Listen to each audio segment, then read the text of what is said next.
आप लोगों को सोशल स्टडी बाई अभिनव में स्वागत है। मैं अपने विषय को लेकर आपके सामने फिर से उपस्थित हैं। आज हम कक्षा 6 के अध्याय 4 के बारे में आप लोगों को विस्तार से बताएंगे। आज के अध्याय का शीर्षक है आरंभिक नगर। आरंभिक नगर मतलब मानव सभ्यता जब शुरू हुई तो शुरू का शहर या नगर। अब हम लोग चलते हैं हड़प्पा की कहानी। हड़प्पा जो है सिंधु घाटी सभ्यता का सबसे पुराना स्थल है। इसको सबसे पहले खोज किया गया था।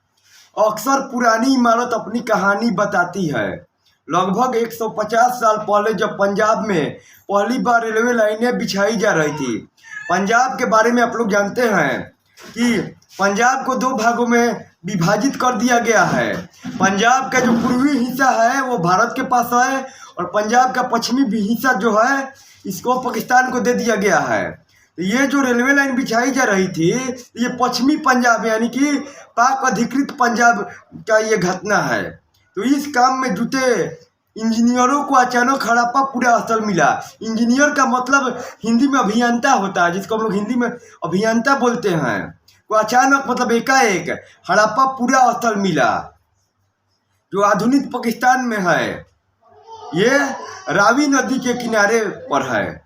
उन्होंने सोचा कि यह एक ऐसा खंडहर है जहां से अच्छी ईंटें मिलेगी।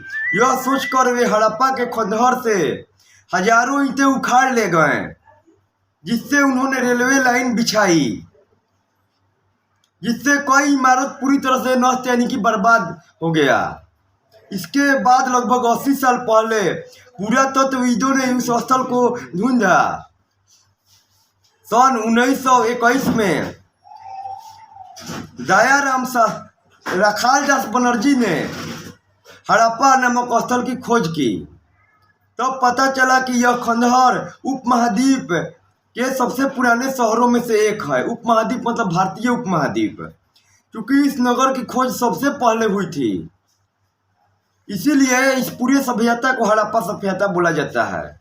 बाद में मिलने वाले इस तरह के सभी पुरास्थलों में जो इमारतें और चीजें मिली उन्हें हड़प्पा सभ्यता की इमारतें कहा गया।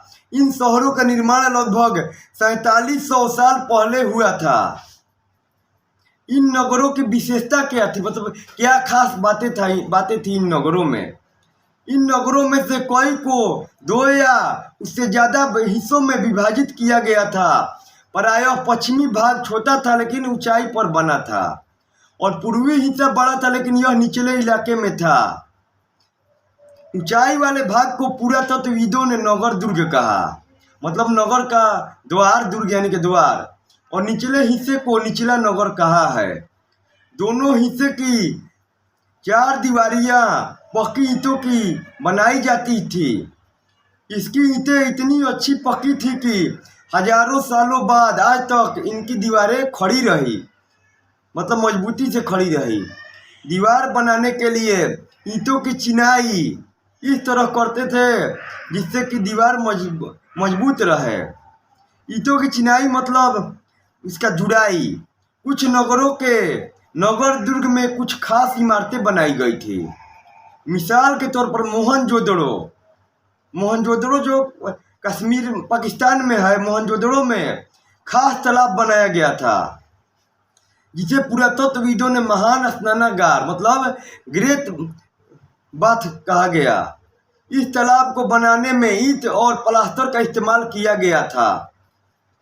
इसमें पानी का रिसाव रोकने के लिए प्लास्टर के ऊपर चारकोल की परत चढ़ाई गई थी। चारकोल का मतलब अलकतरा होता है, जो काला काला होता है। इस सरोवर में 2 तरफ से उतरने के लिए सीढ़ियां बनाई गई थी और चारों ओर कमरे बनाए गए थे। इसमें भरने के लिए पानी कुएं से निकाला जाता था। उस समय में क्या था कि चापाकल ये सब नहीं था।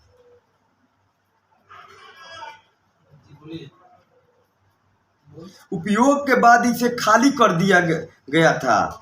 शायद यहाँ विशेष नागरिक विशेष अवसरों पर स्नान करते थे। विशिष्ट नागरिक मतलब क्या, राजा, रानी, सेनापति, ये लोग विशिष्ट नागरिक होते हैं। कालीबंगा और लोथल जैसे अन्य शहरों में अग्निकुंड मिले हैं। कालीबंगा का शाब्दिक अर्थ होता है काली चूड़िया।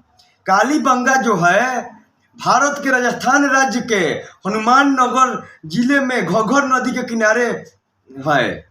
और लोथल जो है, लोथल एक बंदरगाह भी था, ये गुजरात में है और ये भोगवा नदी के किनारे है। कालीबंगा और लोथल जैसे अन्य नगरों में अग्निकुंड मिले हैं।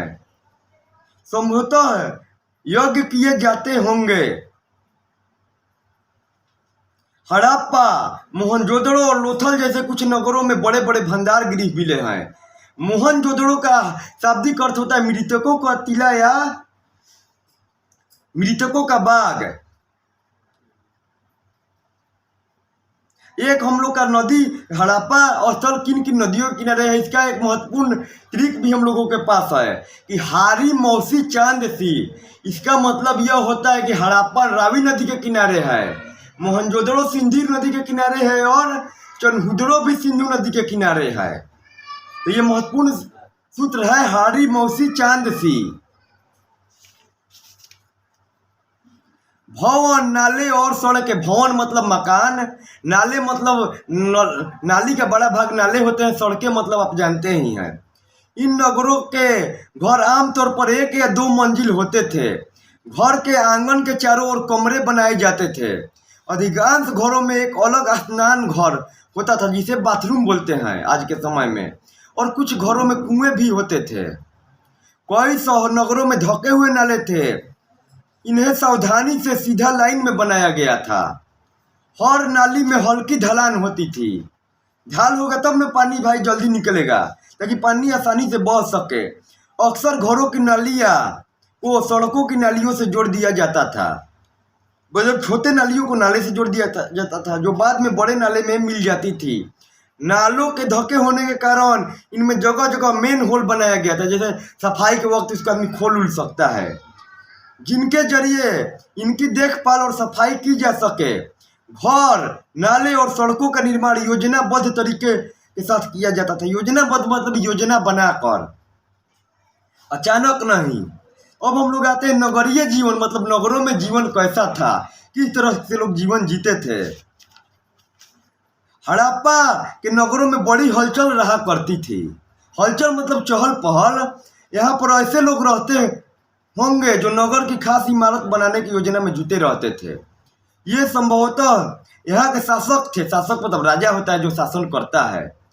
यह भी संभव है कि ये शासक लोगों को भेजकर दूर दूर से धातु, बहुमूल्य पत्थर, बहुमूल्य मतलब बहुत ज़्यादा जिसका मूल्य हो, अनुपयोगी चीज़ें मंगवाते थे। शायद शासक लोग खूबसूरत मन को तथा सोना चांदी से बने हुए आभूषण जैसे कीमती चीज़ों को अपने पास रखते होंगे। आभूषण का मतलब गहना होता है। इन नगरों में लिपिक भी होते थे। लिपिक जिनको आज के समय में हम लोग इंग्लिश में क्लर्क बोलते हैं, जो मोहरों पर तो लिखते ही थे और शायद अन्य चीज़ों पर भी लिखते होंगे जो बच नहीं पाई है।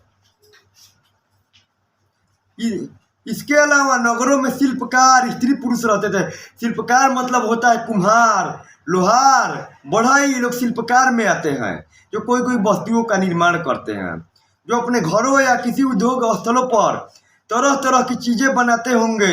लोग लंबी यात्राएं भी करते थे और वहाँ से उपयोगी वस्तुएं लाते थे, उपयोगी जिसका उपयोग हो। और साथ ही सुदूर देश, सुदूर मतलब जो देश भारत से बहुत दूर है, सुदूर देशों की किस्से कहानियाँ, मिट्टी से बने कई खिलौने भी मिले हैं जिनसे बच्चे खेलते होंगे। तो हम अपने अध्याय का भाग 1 को यहीं पर समाप्त करते हैं। साथियों, आप लोगों से अनुरोध है कि आप मेरे चैनल को सब्सक्राइब करें, लाइक करें और शेयर करें। साथियों, आप लोगों से हम विदा लेते हैं और कल भाग 2 के साथ आपके सामने उपस्थित होंगे।